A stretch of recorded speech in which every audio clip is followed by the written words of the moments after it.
Eu tenho críticas severas ao governo que ele indicou. O fiscal do país vai mal.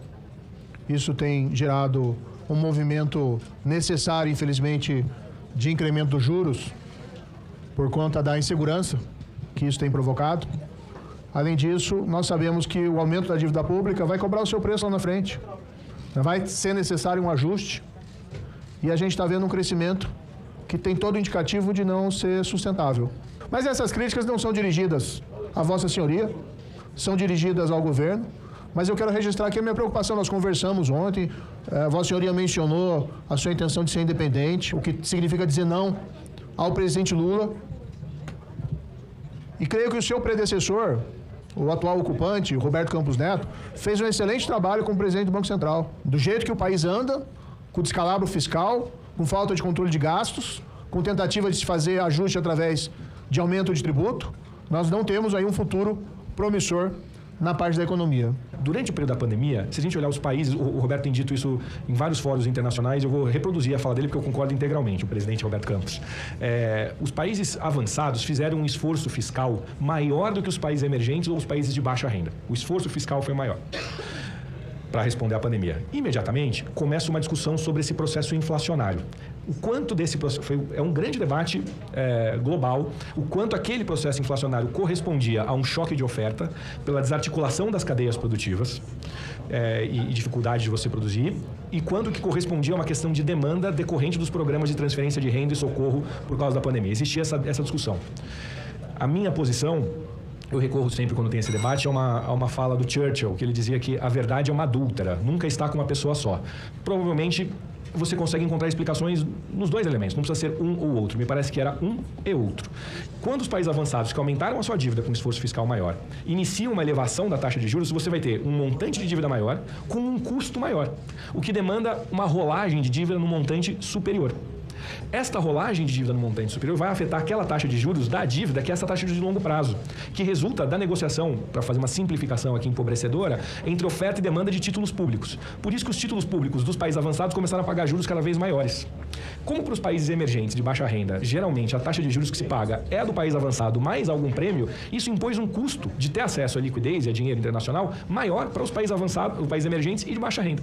Quando a gente vê diversos estudos no mundo, o que acabou acontecendo é que esses preços relativos foram se restabelecendo, mas o que ficou um pouco defasado é a remuneração do que a gente pode chamar do trabalho ou da mão de obra. A participação do trabalho na renda ficou ali relativamente defasada.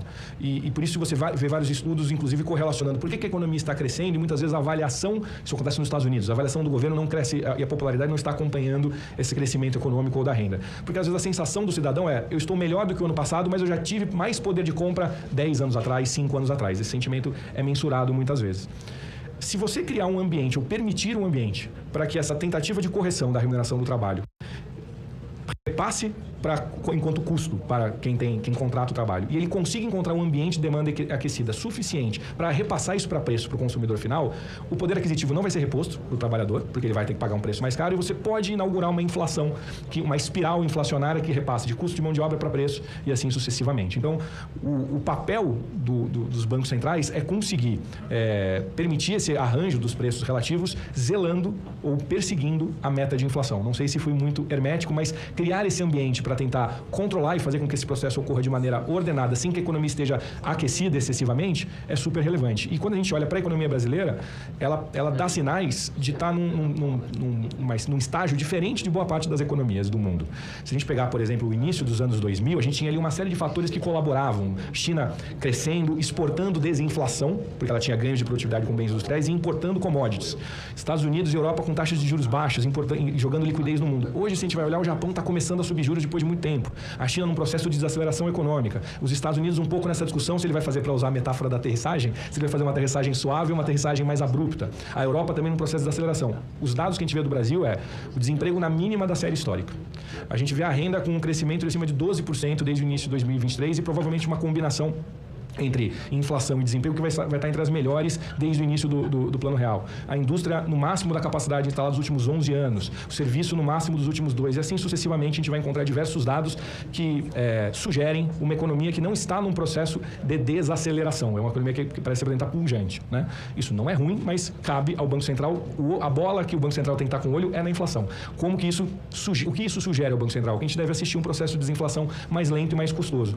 Como o Banco Central não cabe a ele correr risco, a função dele é ser mais conservador para garantir que a taxa de juros está no patamar necessário para se atingir a meta que foi definida. Sérgio Moro já saiu também. Bom, próximo bloco.